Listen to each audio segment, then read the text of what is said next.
오늘 우리에게 주시는 하나님의 말씀은 출애굽기 4장 24절부터 31절 말씀입니다. 모세가 길을 가다가 숙소에 있을 때에 여호와께서 그를 만나사 그를 죽이려 하신지라. 십보라가 돌칼을 가져다가 그의 아들의 포피를 베어 그의 발에 갖다 대며 이르되 당신은 참으로 내게 피난 편이로다 하니 여호와께서 그를 놓아주시니라. 그때의 십보라가 피난 편이라 함은 할례 때문이었더라. 여호와께서 아론에게 이르시되 광야에 가서 모세를 맞으라 하시매 그가 가서 하나님의 산에서 모세를 만나 그에게 입맞추니 모세가 여호와께서 자기에게 분부하여 보내신 모든 말씀과 여호와께서 자기에게 명령하신 모든 이적을 아론에게 알리니라. 모세와 아론이 가서 이스라엘 자손의 모든 장로를 모으고 아론이 여호와께서 모세에게 이르신 모든 말씀을 전하고 그 백성 앞에서 이적을 행하니 백성이 믿으며 여호와께서 이스라엘 자손을 찾으시고 그들의 고난을 살피셨다 함을 듣고 머리 숙여 경배하였더라.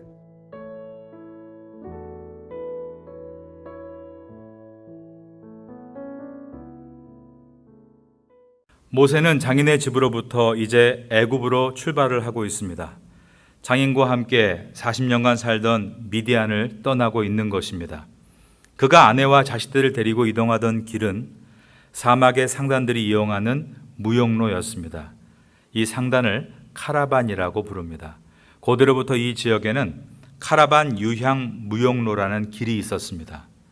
오늘 본문의 첫 절인 24절에서 모세가 길을 가다가 들린 숙소는 상단들, 즉 카라반들이 묵는 숙소였습니다. 여기서 우리는 매우 당황스러운 장면을 목격하게 되는데 하나님께서 모세를 죽이려고 하셨다는 것입니다. 24절입니다.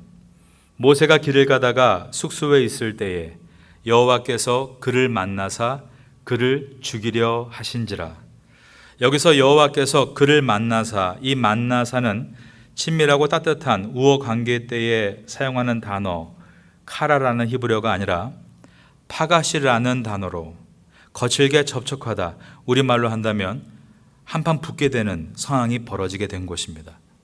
하나님께서 모세를 처음 부르신 출애굽기 3장부터 오늘 본문의 바로 앞인 출애굽기 4장 23절까지 왜 이런 상황이 벌어진 것인지는 원인을 찾아볼 수가 없습니다. 모세가 하나님의 부르심에 5번을 거절하고 마지막까지 주저했었지만 하나님은 그럴 때마다 인내하시고 그를 기대해 주시고 그가 이해할 수 있도록 계속 설명해 주셨습니다. 그러므로 오늘 하나님께서 모세를 죽이려고 한 이 사건은 그 전에서는 원인을 찾아볼 수 없고 이제 장인의 집이 있던 미디안을 떠나서 그 이후에 벌어진 어떤 일에 대한 결과라고 생각할 수 있습니다. 어떤 사건이었을까? 유출할 수 있는 내용이 이어지는 25절에 들어 있습니다. 십보라가 돌칼을 가져다가 그의 아들의 포피를 베어 그의 발에 갖다 대며 이르되 당신은 참으로 내게 피남편이로다 하니. 모세의 아내인 십보라가 아들의 생식기 포피를 베어내자 하나님은 모세를 죽이지 않고 놓아주셨습니다. 26절을 보겠습니다. 여기에 보면 여호와께서 그를 놓아주시니라 라고 되어 있고 그때의 십보라가 피남편이라 함은 할례 때문이었더라 라고 되어 있습니다. 우리 성경에는 24절에 모세가 길을 가다가 숙소에 있을 때 여호와께서 그를 만나 그를 죽이려 하신지라 모세가 라고 되어 있지만 히브리 원어 성경을 보면 3인칭 단수로 그라고만 되어 있습니다. 그러므로 하나님께서 정확하게 모세를 죽이려고 하신 것인지 아니면 모세의 아들을 죽이려고 하신 것인지는 정확하게 알 수 없습니다. 그런데 문맥의 이해를 통해서 대부분의 영어 성경과 한글 성경이 하나님이 모세를 죽이려고 하셨다 이렇게 번역을 해놓은 것뿐입니다. 중요한 것은 이 사건의 발단이 모세가 아들을 할례시키지 않았기 때문에 벌어진 일이었습니다. 하나님과 이스라엘 사이에서 할례란 단순한 예식이 아닌 언약의 증거였습니다. 그래서 25절에서 모세의 아내 시보라가 아들의 포피를 베었다라고 할 때 히브리어 카라트라는 단어를 사용하므로 자르다라는 뜻을 집어넣었습니다. 고대 근동에서 서로가 언약을 체결할 때 쪼갠 고기 사이를 함께 지나가는 것을 상기시키기 위해서였습니다. 모세가 왜 아들을 할례시키지 않았을까? 이방 땅 미디안에 오래 살면서 그 문화에 젖어 있었기 때문일 수도 있고, 어쩌면 아내 시보라가 이방 여인이었기 때문에 자식의 생식기에 칼을 대는 것을 허락하지 않았을 수도 있습니다. 그런데 하나님께서 이 일을 모세를 죽이실 만큼 중요한 일로 여기신 것은 하나님은 본이 되지 않는 지도자를 사용하시지 않겠다는 의지입니다. 자기는 말씀에 순종하지 않으면서 다른 사람에게 순종을 말할 수 없다는 것입니다. 자신이 잘못하는 것에 대해서는 이것이 익숙해서 그렇다, 오랜 동안 그렇게 해와서 그렇다 가볍게 여기고 핑계를 대면서 타인에게 잘못하는 것을 말할 수 없기 때문입니다. 정말 하나님의 사람으로 쓰임받기 위해서 떠나고 있는 것이라면, 그리고 하나님의 사명의 지팡이를 들었다면 자신이 하나님 보시기에 옳지 않은 것이 있는가를 돌아보고 잘못된 행동, 잘못된 습성을 과감하게 잘라버릴 수 있어야 한다는 말씀인 것입니다. 혹시 여러분 가운데 모세가 긴박한 죽음의 위기를 맞이한 것처럼 긴박하게 여러분이 잘라내야 할 것들이 있으십니까? 그것이 보인다면 이것은 기회입니다. 아직 하나님께서 여러분을 쓰시겠다는 메시지이기 때문입니다. 이 기회를 놓치지 말고 잘라낼 것은 담대하게 잘라내야 하는 것입니다. 이 순간에 이 사건의 최종 해결자로 여성인 십보라가 등장합니다. 출애굽기는 1장부터 시작해서 많은 여성들이 나타났습니다. 그리고 이들은 한결같이 모세를 위기에서 벗어나게 도와주는 해결사들이었습니다. 히브리 산파 십브라와 부아, 모세의 어머니 요게벳과 모세의 누이 미리암, 모세를 강에서 건진 바로의 공주, 그리고 오늘 본문에 나타나는 십보라는 모두가 모세를 죽음의 위기로부터 벗어나게 해준 해결사들이었던 것입니다. 이 여성들의 과감한 결단으로 지금까지 모세는 생명을 얻을 수 있었습니다. 여러분, 남편이 결단을 못 내릴 때 여러분께서 십보라가 되어 주십시오. 여러분의 아내가 결단을 못 내리고 주저할 때 옆에서 십보라와 같이 해결자가 되어 주십시오. 부부는 하나님의 사명을 향해 함께 잘 나아가도록 서로 돕는 사명의 동력자가 되어야 합니다. 초대교회에 있었던 아나니아와 삽비라와 같이 하나님의 사명이 아닌 헛된 명예와 거짓된 길로 가다가 부부가 함께 망하는 일은 없어야 합니다. 가끔 아내가 쓴소리를 하면 약이라고 생각하십시오. 남편이 따끔한 얘기를 하면 내가 길을 잃지 않도록 도와주는 말이라고 생각하십시오. 서로를 살리는 귀한 동역의 관계가 되시기를 예수님의 이름으로 축원합니다. 이제 27절을 보겠습니다. 십보라가 아들의 표피를 잘라내므로 문제를 해결하고 모세는 계속 애굽을 향해 가다가 예전에 하나님의 임재를 경험했던 호렙산에 이르게 됩니다. 그런데 놀라운 것은 모세의 형 아론이 호렙산에서 나타난 것이었습니다. 그 이유는 하나님께서 아론에게 나타나셔서 모세를 맞이하라고 미리 말씀하셨기 때문입니다. 27절입니다. 여호와께서 아론에게 이르시되 광야에 가서 모세를 맞으라 하시매 그가 가서 하나님의 산에서 모세를 만나 그에게 입맞추니. 참으로 놀라운 광경입니다. 호렙산은 지금도 그 위치를 정확하게 파악할 수 없는 산맥으로 되어 있는 여러 봉우리들 중에 하나입니다. 그곳에서 둘이 만났다는 것은 서로 잃어버린 두 바늘이 만난 것과도 같습니다. 이것은 하나님께서 모세를 위로하고 계신 것입니다. 애굽으로 가는 것을 그토록 자신 없어하며 하나님의 부르심에 5번이나 손살을 친 모세, 그가 애굽에 혼자 들어가지 않도록 하나님께서 형 아론을 호렙 앞으로 보내주신 것입니다. 하나님은 하나님의 소명을 이루는 일에 우리를 부르실 때 이처럼 동역자를 붙여주십니다. 여러분 가운데 혼자 하나님의 사명을 감당하시느라 외로우신 분 이 자리에 계십니까?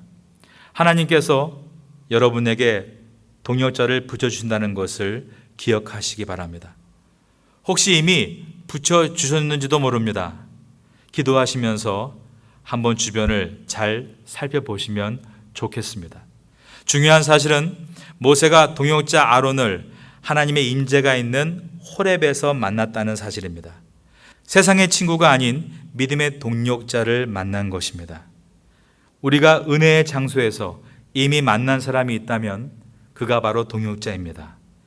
27절에 형 아론이 모세에게 입을 맞췄다라고 되어 있는데 이 장면은 그들의 조상 야곱이 형 에서를 만났을 때를 기억나게 해줍니다. 야곱이 에서를 만나기 전에 야복강에서 하나님의 천사에게 환더뼈가 부러졌던 것처럼 모세가 아론을 만나기 전에 하나님께 죽을 뻔한 것도 유사합니다.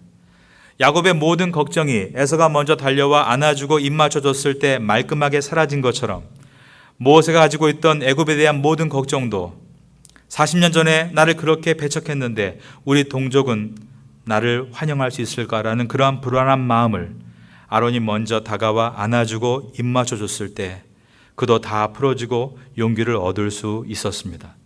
모세는 아론에게 자신이 여호와께 들은 모든 것에 대해서 이야기를 해줍니다.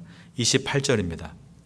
모세가 여호와께서 자기에게 분부하여 보내신 모든 말씀과 여호와께서 자기에게 명령하신 모든 이적을 아론에게 알리니라.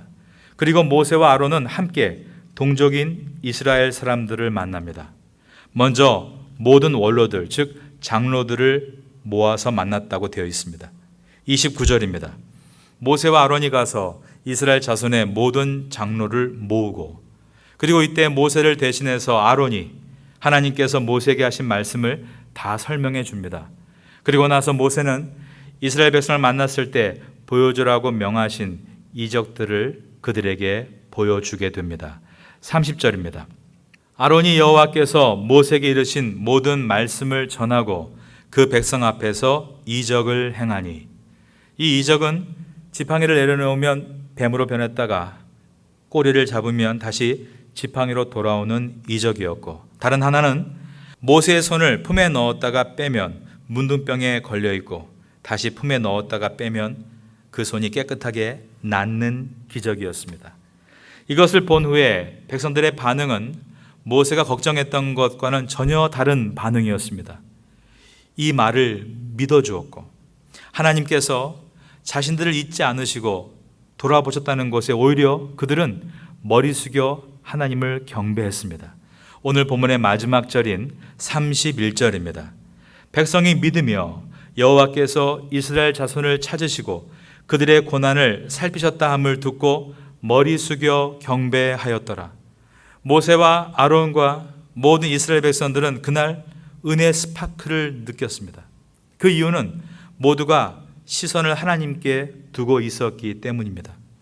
이것은 이제 출애굽할 때까지, 그리고 나서 또 출애굽 이후에 광야를 지나기까지 앞으로 수많은 일들이 그들을 기다리고 있지만 언제나 시선을 어디에 두고 가야 하는가를 가르쳐주는 매우 중요한 사건이 되었습니다. 언제나 어려움은 있는 것이지만 그때도 지금처럼 믿음의 공동체가 되어 함께 한 시선을 바라본다면 우린 승리할 수 있다는 확신이었습니다. 바로 그 시선은 하나님입니다. 우리도 마찬가지입니다. 앞으로 우리에게도 수많은 일들이 있을 것입니다. 마치 이스라엘 백성이 애굽에 있으면서 나일강이 피가 되고 개구리 재앙, 이 재앙, 파리, 돌림병, 종기, 우박, 메뚜기 재앙, 흑암이 덮였던 것을 경험한 것처럼 말입니다. 그러나 오늘의 말씀은 어느 때든 믿음의 공동체로 서 있으면, 한 마음이 되어 하나님을 향해 시선을 두고 있으면 반드시 승리할 수 있다는 확신을 주는 말씀인 것입니다. 그러한 파타야 선교교회가 될 수 있기를 기도해 주시고 그런 성도가 되시기를 예수님의 이름으로 축원합니다.